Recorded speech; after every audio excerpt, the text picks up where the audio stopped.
Hi. So very nice to meet you guys. And I want to take you back 19 years ago. It was about this time of year in the spring. I opened my first Google Ads account. And you have to remember that at that time, direct marketing was only this thing that a certain little cultish group of people did, the mail order guys and the catalog guys. But like for the most part, most advertising, television, radio is just brand advertising. But I had learned direct marketing from Dan Kennedy and Jay Abraham and people like that. And I had worked in a company and grown a hardware software company and sold it. And so Google introduces their advertising system, and now every word in not just English, but really every language, at least every language that Google was set up in, was for sale, right?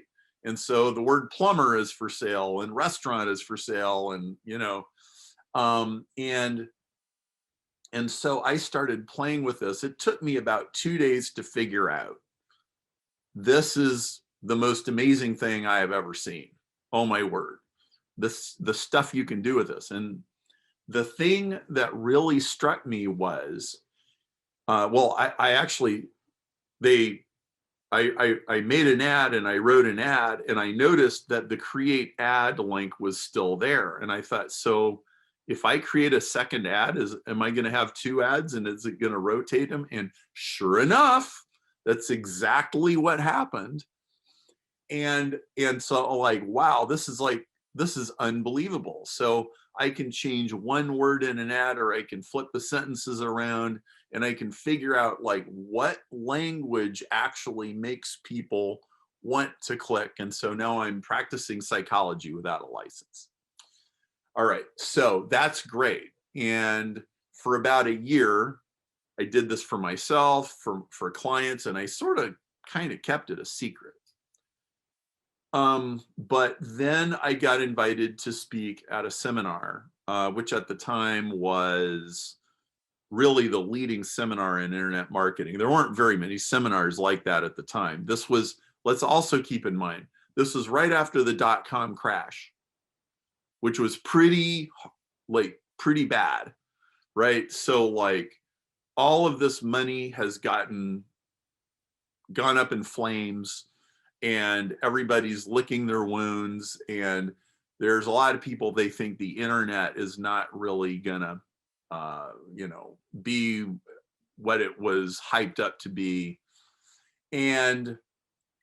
But here's what was really going on, and this is very important because the same thing is going on right now, and I'm going to explain this in a minute. What was really going on was that the real players were finally starting to get their act together. Okay, so there was all this insane, ridiculous money and talking socks and ridiculously overvalued companies and, overpriced advertising and all this stuff, and then it all crashed, and like the phoenix rises out of the ashes. What was really going on was the real internet was starting to happen. Okay, and the children's birthday party was over. And it's like, it's time to grow up now. Okay, and that's what was really going on. And maybe we can circle back to this in a few minutes. This is also where we're at with the pandemic and all of this. I know we're not out of it. And in 2002, we weren't out of the .com crash either.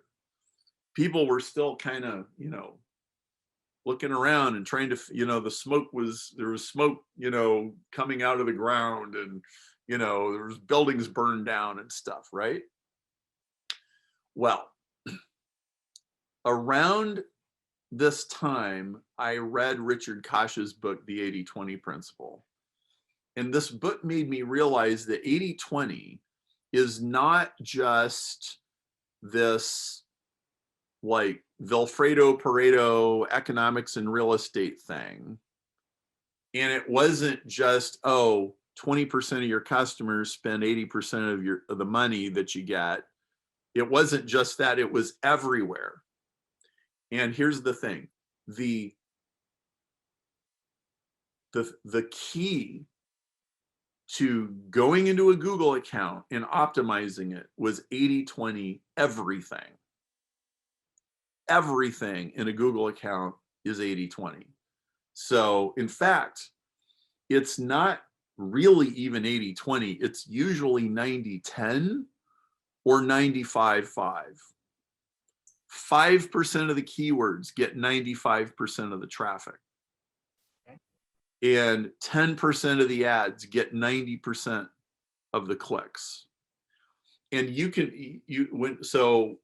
when you open a Google account, you start running it, you have all these rows and columns of data, and you have impressions, and you have clicks, and you have click-through rates, and you have conversions and conversion rates, and all of that stuff. Every single one of these is 80-20. And so you can click through the columns. You go, all right, I'm going to sort by impressions. And when you sort by impressions, 5% of the keywords are getting 95% of the impressions. And that's the part that you optimize.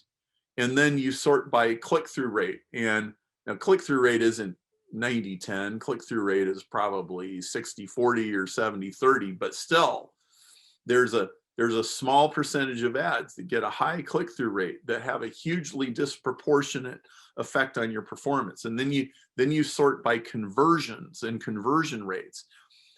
And see, the thing about a Google account is there is not enough time in the universe for you to optimize everything, and you shouldn't optimize everything. You will be, as we say in American lingo, polishing turds, right? Like, you don't have time for that. But if you polish the 5 or 10 or 15 or 20% that produces 80 to 90 to 95% of the results, then you're in this virtuous circle. You're in this feedback loop. And so when I wrote the first Google book, I didn't really say this exactly, but what I was doing, what I was teaching people to do, was 80-20 every part, like every stage of their Google campaign, and focus on the levers, like the tiny hinges that swing big doors. And so if you really understand 80-20, you will implicitly have an accurate sense of how to optimize. I don't care what it is, LinkedIn, Instagram, Facebook, TikTok, Clubhouse, like Pinterest, like whatever, because they all run on the same principles, even though the details of every platform is different. And I don't know how many people have said to me, well, Perry, I read your Google book in 2010 and I was doing Google ads back then, but then it got too expensive and I had to do something else. And then I went over to LinkedIn and I basically used the same thinking process and it worked there. So thank you very much. And it's like, well, yes, this is actually what I intended to do. When I wrote these books, on the surface, it looked like I was just writing a book about Google's advertising system, but that's not what I was doing. What I was doing was, I'm going to teach you the principles of direct marketing using Google's advertising system. But you're going to learn the principles. They're going to be in your muscle memory. You're going to know this stuff. And then when you're in another situation, you're going to be like, hey, I've been here before. I know what this is.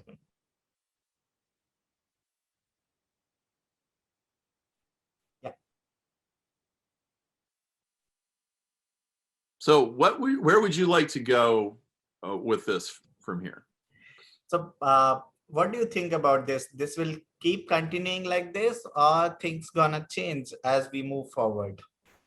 So the 80-20 rule is 1 billion years old, and it'll still be true 1 billion years from now. That's why I like it. Okay? It's a principle that's not going to change. And look, for internet marketers, one of the biggest illusions that people have is that this is constantly changing all the time. Well, that's true within one way of looking at it. Yes, it's true. Google is always changing the menu, the interface, the bidding structure, the ad formats, and there's always new platforms coming out. Yeah, that's true. Okay, but if you look at the world that way, you will be on a forever hamster wheel that never stops.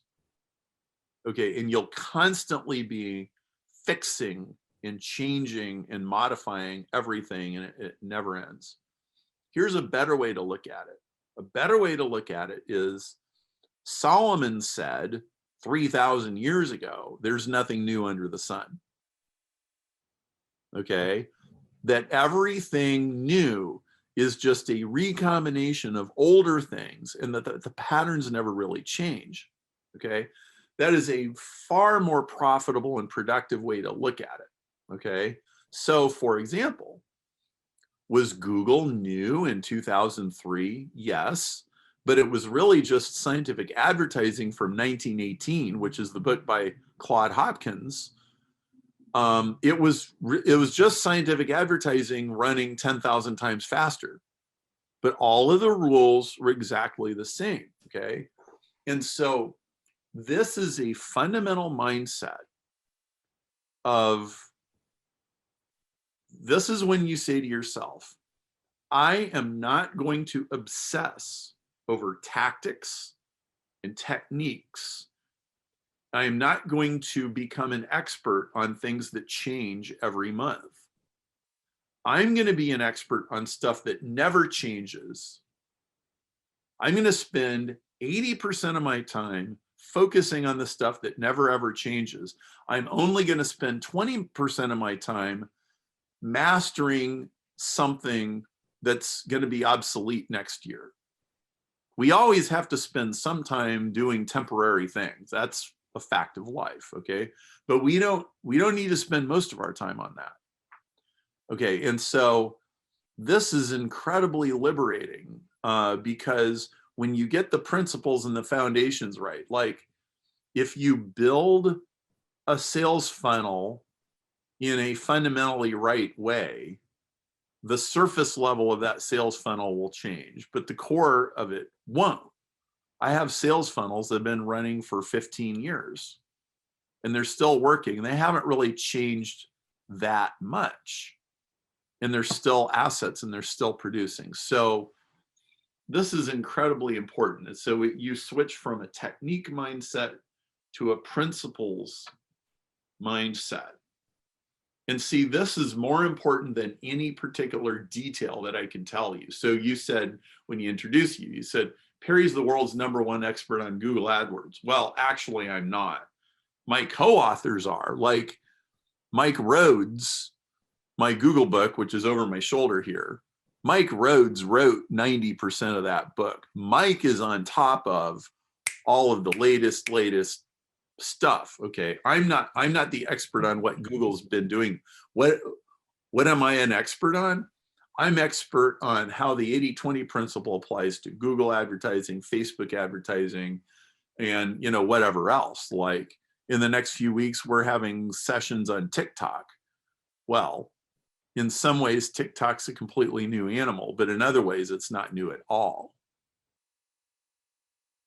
Okay, so that brings me to another interesting question that, according to you, people should spend most of their time on which part of the ads, whether it is Google ads, Facebook ads. So do you think it has to do with the strategy or the data points? Which part is the most important and most crucial one when you're planning any ad campaign? Well, the first thing is tracking. You have to have conversion tracking successfully installed and properly tracking.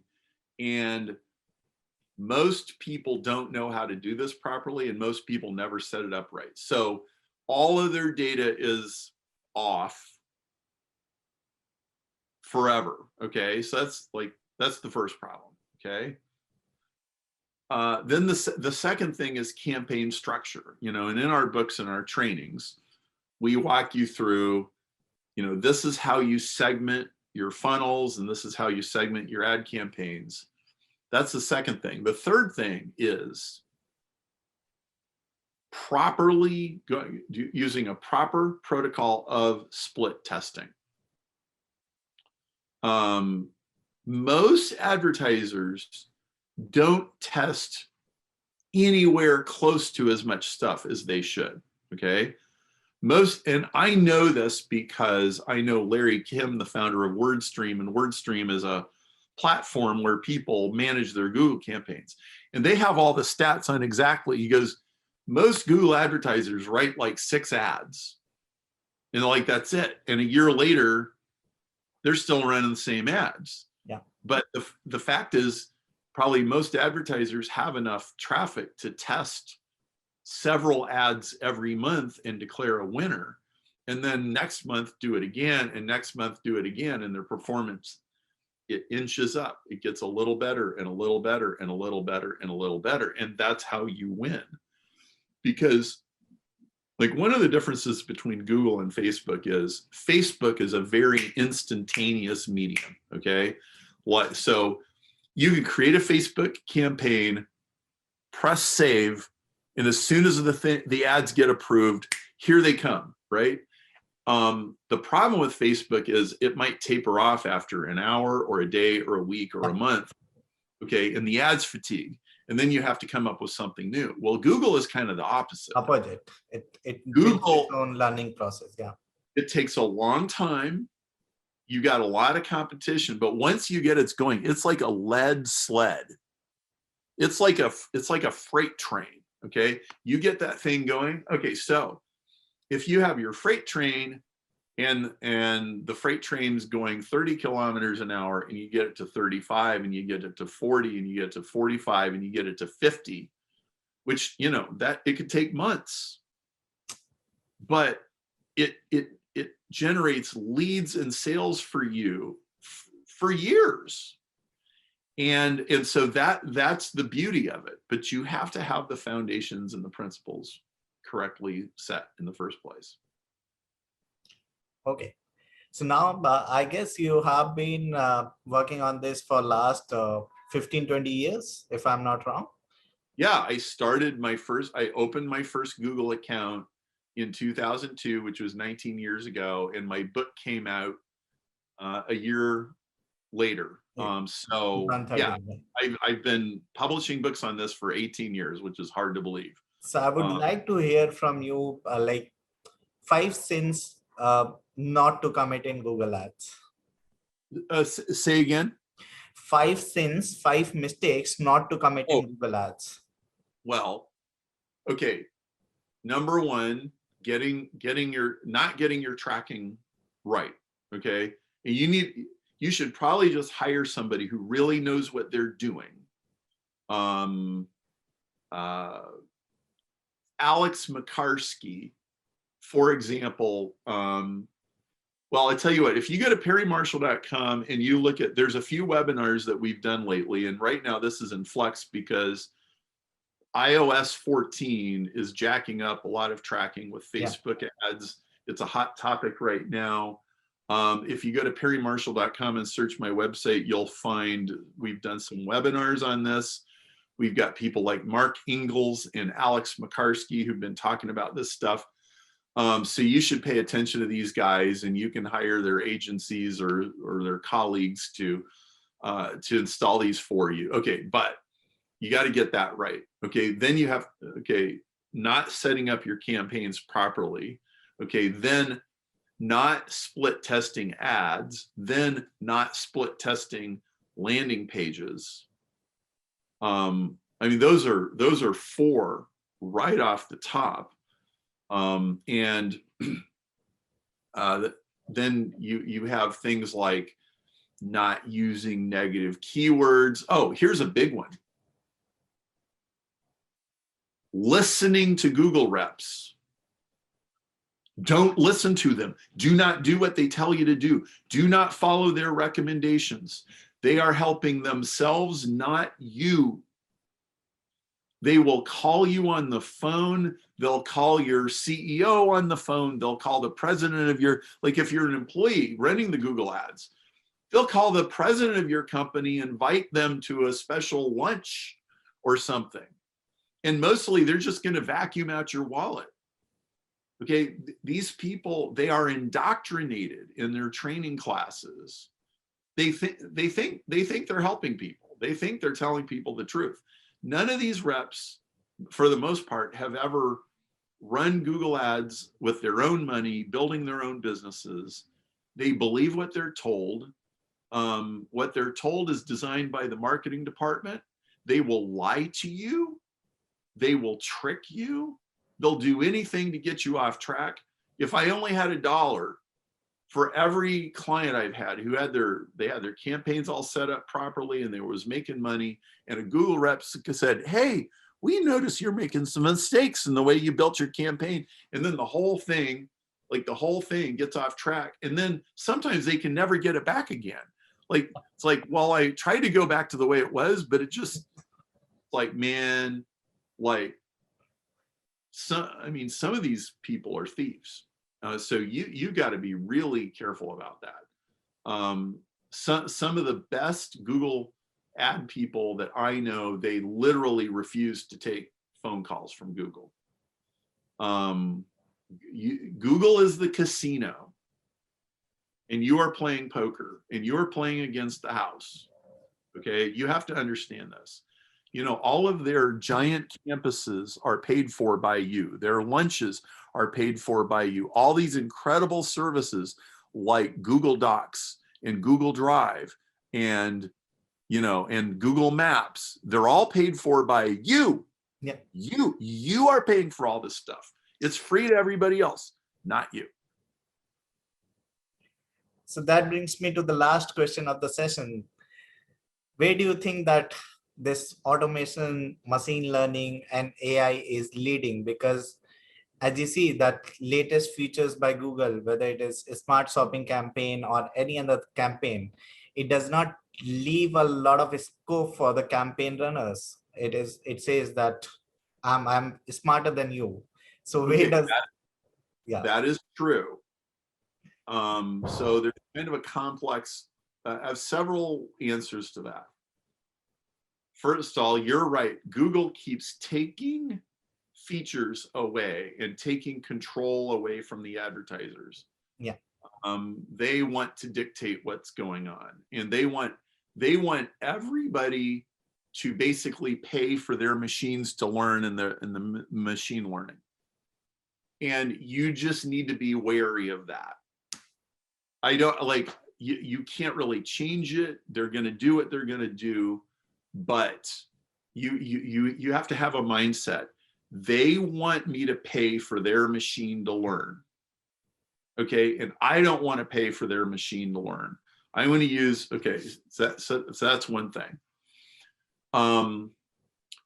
Another thing is you have to be very aware of what they're good at and what they're not good at. The machine learning is way better than humans on audience targeting and bidding. The machine learning is terrible at human language, creativity, communication, and meaning. Terrible. Okay, in fact, I have a very interesting thing to tell you. I spend half of my time essentially working as a scientist in evolutionary biology. I have a book called Evolution 2.0. It's behind me here on the shelf. Your paper also got recently submitted. Yes, and I want to tell you about that paper. Okay, yeah. Let me read you a paragraph from that paper, because the paper is about cellular intelligence. It's about biological intelligence. Here's what the paper says. Advertising platforms such as Google and Facebook have invested billions of dollars on machine learning and artificial intelligence. A famous example was when Google bought AI firm DeepMind, whose AlphaGo program beat a human Go player for $500 million. In the advertising industry, bidding, audience targeting, and message combinatorics are all controlled by very sophisticated algorithms, and these ad platforms work on very Darwinian principles. The author has written best-selling books on both of these platforms and educated hundreds of thousands of advertisers in the use of these technologies. These platforms do not exhibit any form of cognition. If the capabilities of Google or Facebook rivaled even that of a tiny colony of bacteria, the market caps of these companies would skyrocket overnight. There are no computers or machines that can evolve the way a bacterium can, or that are capable of universal adaptive learning as higher animals are. Incredible. Okay, so, and again, this just got accepted for publication in Progress in Biophysics and Molecular Biology. What is this saying? This has everything to do with, okay, so you know how everybody's like, the sky is falling, the machines are taking over, we're not going to have any jobs, there's not going to be any truck drivers, there's not, pretty soon the computers are going to write romance novels and the computers are going to, right? We've heard all this. Okay, it's only half true. Okay, jobs that can be reduced to very simple sets of instructions, jobs that can be reduced to mathematics will go away. Okay, and probably in 20 years, driverless cars will be everywhere and we won't have very many truck drivers. That is probably true. Yeah. But there's several things that aren't true. It is a myth that machines take away human work. Okay, I have a dishwasher in my house and we're still busy loading dishes into the dishwasher and we're still doing all kinds of other stuff. Okay, and you know, people have been arguing about this for 300 years, right? As soon as they started making factories and all that. And unemployment is still like 5%. Yeah. Okay, if unemployment is still 5% after 300 years, you really think that's suddenly going to change in the next 30? No. Not at all. How many people does it take to babysit all these computers? How many people does it take to program all these computers? Do the computers program themselves? No. Does machine learning figure out what it's supposed to learn in the first place? No. This is a giant illusion that computers are smarter than humans. There is no computer that is even as smart as your goldfish. Okay, so let's bring this back to advertising.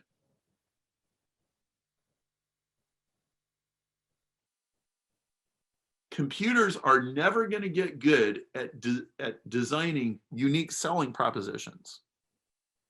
Computers are not going to get good at writing advertising copy. Computers are not going to get good at speaking English. How good is Siri?